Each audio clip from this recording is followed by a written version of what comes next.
पिछले कुछ दिनों से एक ऐसी दवा बनाने में डूबे हुए थे जो किसी भी इंसान की जवानी उसे वापस लौटा सके। मतलब एक बूढ़ा इंसान भी फिर से जवान हो जाए। इतना ही नहीं, वो मौत को भी मात दे सके। उनकी आंखों में उस फॉर्मूले को लेकर एक अजीब सा जुनून था, और जब आखिरकार उन्होंने वो फॉर्मूला तैयार कर ही लिया तो बिना किसी हिचकिचाहट के उन्होंने उसे खुद पर आजमाने का फैसला किया। उन्होंने बोतल उठाई और एक ही घूंट में पूरा सीरम पी गए। बस उसके बाद कुछ ही मिनटों में उस बूढ़े आदमी के ऊपर जैसे कोई जादू सा असर होने लगा। चेहरे की झुर्रियां पल भर में गायब हो गईं, मसल्स अचानक से टाइट होने लगे और उसकी पूरी बॉडी फिर से जवान सी दिखने लगी। वो अब अपनी उम्र से कम 20 साल छोटा लग रहा था। जब वो वॉशरूम में जाकर आईने में खुद को देखता है तो एक पल को खुद ही हैरान रह जाता है। उसे यकीन ही नहीं होता कि ये वही है। इस मेडिसिन के इतने जबरदस्त रिजल्ट्स होंगे ये तो उसने खुद भी कभी नहीं सोचा था। वो अपनी नई जवानी का मजा ले रहा था। चेहरे पर एक अजीब सा कॉन्फिडेंस और जोश था, लेकिन उसे इस बात का जरा भी अंदाजा नहीं था कि जिस रफ्तार से दवाई ने उसके ऊपर असर किया है उतनी ही तेजी से वो अंदर ही अंदर उसके शरीर को नुकसान पहुंचा रही है। उसकी कमर के ऊपर कुछ लाल निशान और सूजन सी बनने लगी थी, एक तरह की एलर्जी जो बस शुरुआत थी। वो दौड़कर अपनी वाइफ करीना के पास आता है। करीना उसे देखकर जैसे सन्न रह जाती है। उसका बूढ़ा पति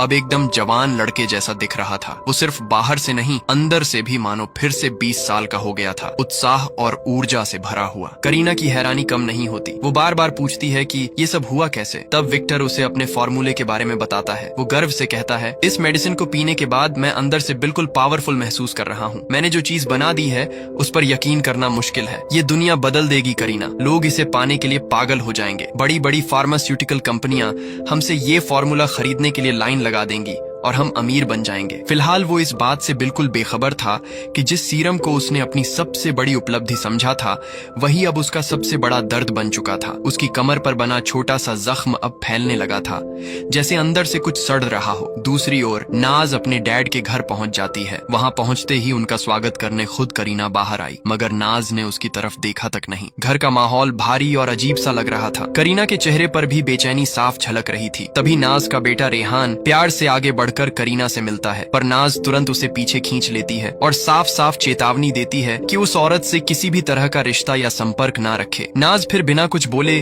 सीधे अपने भाई बैंक के कमरे में जाती है। उसका भाई पूरा दिन कमरे में बंद रहकर सिर्फ गेम खेलता रहता था। उसे इस बात की भी परवाह नहीं थी कि उनके डैड ने दोबारा शादी कर ली है। थोड़ी देर बाद सब लोग ड्राइंग रूम में इकट्ठा होते हैं। तभी उसके डैड भी वहां आते हैं। उन्हें देखकर सब लोग हैरान रह जाते हैं। सब पहचान तो रहे थे, लेकिन कोई समझ नहीं पा रहा था कि एक ही रात में वो इतने जवान कैसे हो गए। वो खुद भी कुछ समझाने के बजाय बस हल्की मुस्कान के साथ एक और चौंकाने वाली बात कहते हैं।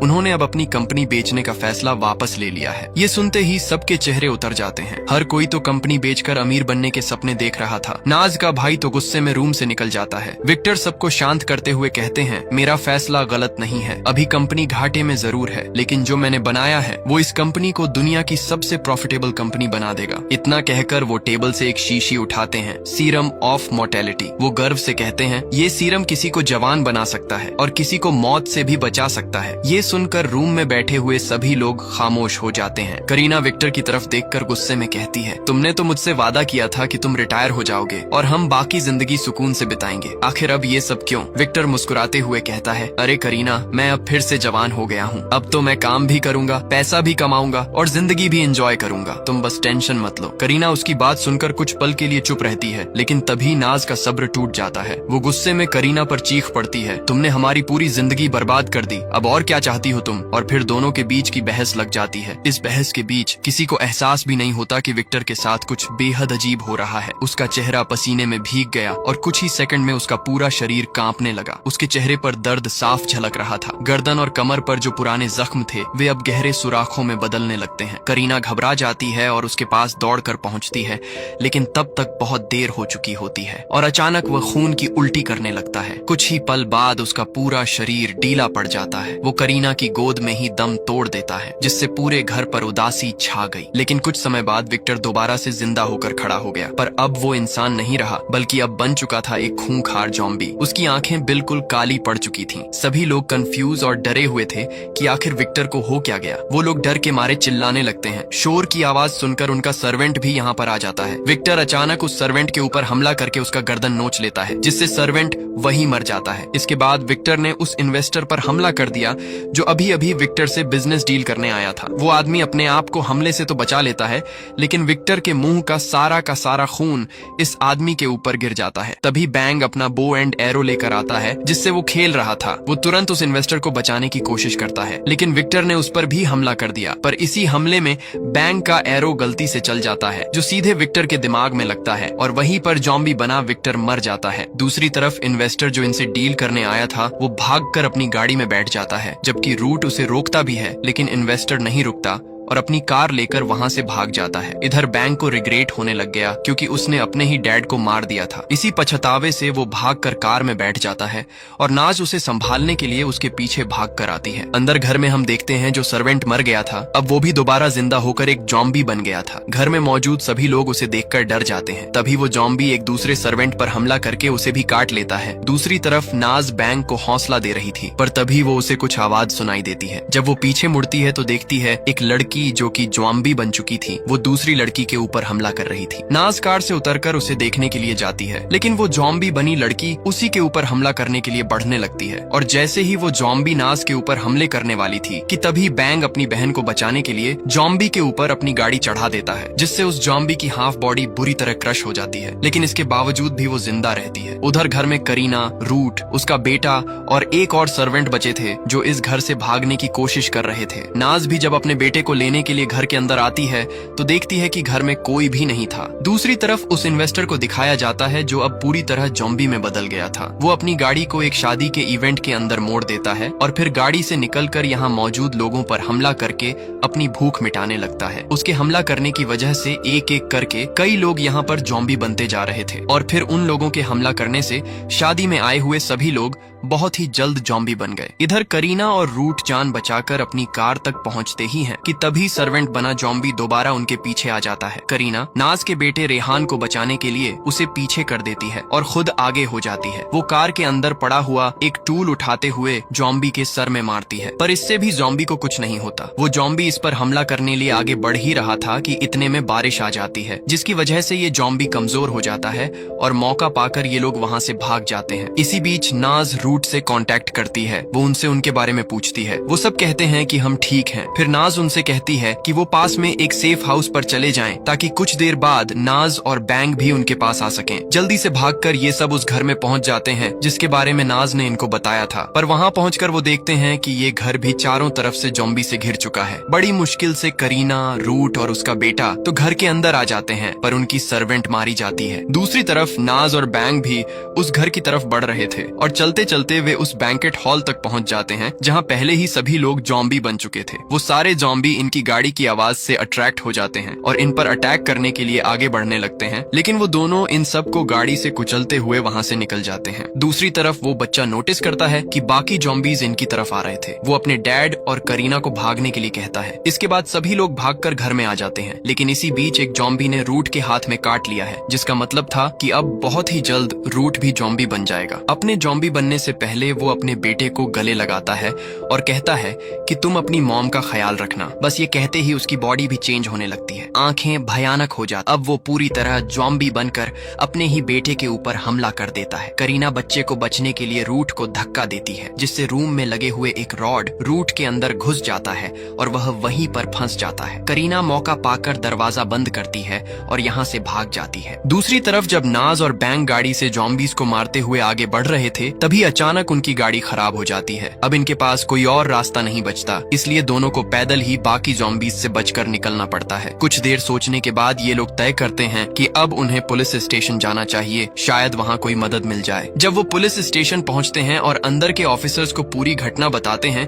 तो कोई भी उन पर भरोसा करने को तैयार नहीं होता। सभी को लगता है कि वो बस किसी डर या भ्रम में है, लेकिन इंस्पेक्टर एहतियात के तौर पर कुछ ऑफिसर्स को बाहर की स्थिति जांचने भेजता है। बाहर का मंजर उनकी सोच से कहीं ज्यादा भयानक था। जॉम्बीज हर तरफ फैले हुए थे और उनकी संख्या बढ़ती जा रही थी। ऑफिसर्स खुद को बचाने के लिए शूट करते हैं, पर गोलियों का जॉम्बीज पर कोई असर नहीं पड़ता। कुछ ही मिनटों में जॉम्बीज उन पर हमला कर देते हैं। किसी तरह एक ऑफिसर जान बचाकर पुलिस स्टेशन तक पहुंचता है और सबको बताता है कि नाज और बैंग की बताई बात बिल्कुल सच थी। वो यह भी कहता है कि सारे जॉम्बीज अब इसी दिशा में बढ़ रहे हैं। ये सुनते ही सभी पुलिस ऑफिसर्स स्टेशन की दरवाजे बंद करने लगते हैं, उनके आगे फर्नीचर लगाते हैं ताकि कोई जॉम्बी अंदर ना आ सके। लेकिन जो ऑफिसर बाहर से लौटा था वो पहले से संक्रमित था। कुछ देर बाद वो भी जॉम्बी में बदल जाता है और दूसरे ऑफिसर्स पर हमला कर देता है। किसी तरह उसे काबू में करके लोग उसे लॉकअप में बंद कर देते हैं। अब जो ऑफिसर्स बचे थे वो दूसरे पुलिस स्टेशनों से संपर्क करने की कोशिश करते हैं, लेकिन कोई जवाब नहीं मिलता। इसी बीच नाज को करीना का कॉल आता है। करीना बताती है